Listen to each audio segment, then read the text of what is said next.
Have you ever noticed that violin parents really don't talk to each other very much?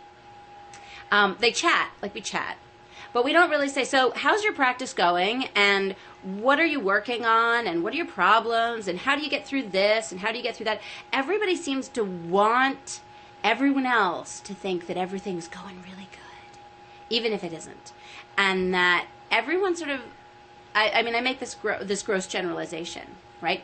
Having spent the last decade in a lot of Suzuki parent relationships.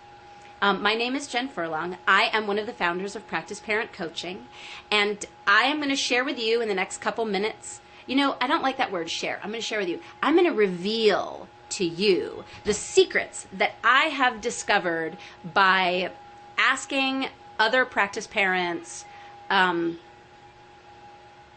personal practice questions. Like, how's it going? And your child just produced an amazing sound. How did that happen? Like, what did you do that made that happen? You know, translation, I would like that to happen with my child. What do I do? Like, what if you know something that I don't know? So I have been asking practice parents questions for years now. And here are the 3 things that I have discovered all of them have in common. Now, I'm looking for the parents of the most what I consider to be successful children, right? So successful in the practice miracle lexicon, if you will, means that they have command over the technique in the repertoire for wherever they are.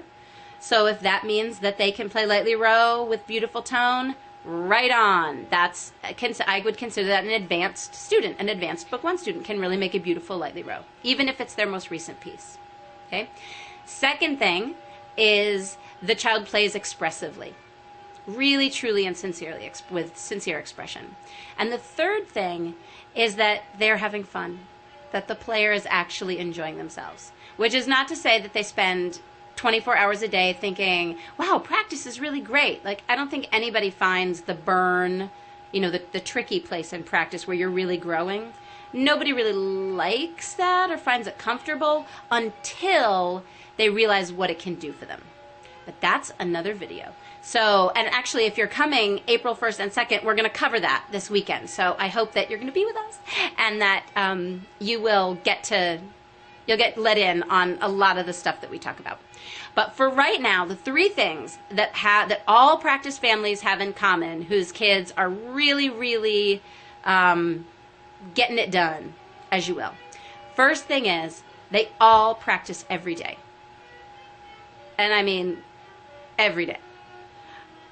This one mom, I asked her, I said, your son is doing so beautifully, and you guys are going to New Mexico next week. It sounds like it's going to be a great trip. She says, oh yeah, the only hard thing is taking the violins. And I thought, you take the violins on vacation? Yes, yes. A lot of families do. Every day. Practice every day. And the next thing, the second thing that they all had in common was there was music in the house all the time. Whether it's the parents who play or recordings, computer recordings, YouTube, all the stuff. So there's music in the house all the time. And last but not least, the parent and the student are involved in this process as partners. They are together. The parent does not come home and say, how was your lesson? And the kid says, fine. And the parent says, practice for a half an hour and dinner will be on the table.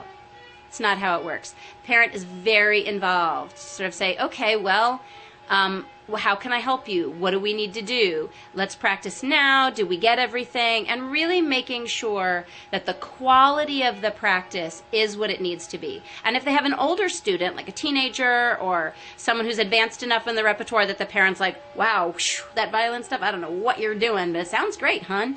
I'm kind of getting to be there with my son Emmett. It's getting a little beyond me. But those parents, even they have a very powerful check-in process. So their ears are always open, as it were. So the child is never really abandoned to practice by themselves 100%, until they are absolutely ready. They have exceeded the parents in knowledge, commitment, and desire, and it's really their bus to drive. So those are 3 things that people don't talk about, or at least I've discovered that people don't talk about. And we're going to be talking about a whole lot of other things about Suzuki violin that people don't talk about, or Suzuki flute or cello, just music in general. And I hope that I will see you here in my very own library, where you can sit by the fire if it's cold, and run screaming away from the fire if it's really hot. Actually, we won't have a fire if it's hot. And the house stays nice and cool because it was built in 1890, so it's one of those houses. It stays cool, and it warms up nicely and then stays warm. So anyway, good night, good afternoon, whatever time it is when you're watching this, and I will see you on April 1st. Farewell.